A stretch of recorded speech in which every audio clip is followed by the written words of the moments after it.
सिंधुदुर्ग जिल्हा प्रशासनाने समुपदेशन पद्धतीने बदली प्रक्रिया राबवूनही अद्याप आदेश दिले नाहीत. आंतरजिल्हा बदली प्राप्त शिक्षकांनाही अद्याप कार्यमुक्त केलेले नाही. वेळोवेळी लक्ष वेधूनही शिक्षकांच्या प्रश्नांकडे प्रशासन दुर्लक्ष करत आहे. या अन्यायाविरोधात दाद मागण्यासाठी अखिल महाराष्ट्र प्राथमिक शिक्षण संघ सिंधुदुर्गच्या वतीने जिल्हा परिषद समोर आज धरणे आंदोलन छेडण्यात आले. विविध घोषणा देत प्रशासनाचा निषेध नोंदवला. राज्यातील जिल्हा परिषद प्राथमिक शिक्षकांना शासनाकडून आदेश देऊन जिल्हा अंतर्गत बदलीची संधी दिली होती. त्यानुसार जिल्हा प्रशासनाने बदल्यांसाठी 21 मे रोजी समुपदेशन प्रक्रिया राबवली. या प्रक्रियेत काही शिक्षकांच्या बदल्या झालेल्या आहेत.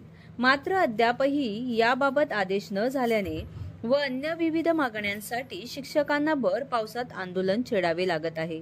याबाबत शिक्षकांमध्ये नाराजी पसरली आहे.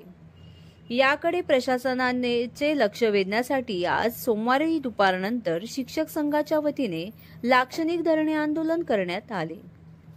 जिल्हा प्रशासनाला जाग आणण्यासाठी संघटनांना असं आंदोलन करावं लागतं. ही बाब या जिल्हा प्रशासनासाठी निषेधार्थ आहे. त्यांचा मी निषेध करतो यासाठी. मित्र, ही गोष्ट मला वाटतं 8 मार्चला भरती प्रक्रिया राबवली. सकाळपर्यंत भरती प्रक्रिया राहिली. दुपारी 2 वाजता पत्र आलं की भरती प्रक्रिया रद्द करावी. का रद्द करावी म्हणून पत्र आलं की ही भरती प्रक्रिया पूर्ण करण्यापूर्वी बदली करावी आणि नंतर ही भरती प्रक्रिया पूर्ण करावी. संपूर्ण महाराष्ट्रातील आमच्या आजूबाजूच्या जिल्ह्यामध्ये अगदी पूर्ण चांगला कार्यक्रम राबवून पहिल्या प्रमोशन्स केले, आंतरजिल्हा बदल्यावरला सोडलं, बदल्या गेल्या आणि नंतर भरती प्रक्रिया राबवली. आमचंच प्रशासन एवढं दुर्बल का की जे निषेध करण्यात आहे की पहिली भरती प्रक्रिया राबवली आणि नंतर या सगळ्या गोष्टी करतायत. इतक्या चुकीच्या गोष्टी राबवल्या जातात. कारण सांगतायत 2 शिक्षण अधिकारी बदलले. कारण सांगतायत आचारसंहिता आली. अरे मित्र, त्यांना आचारसंहिता नव्हती का?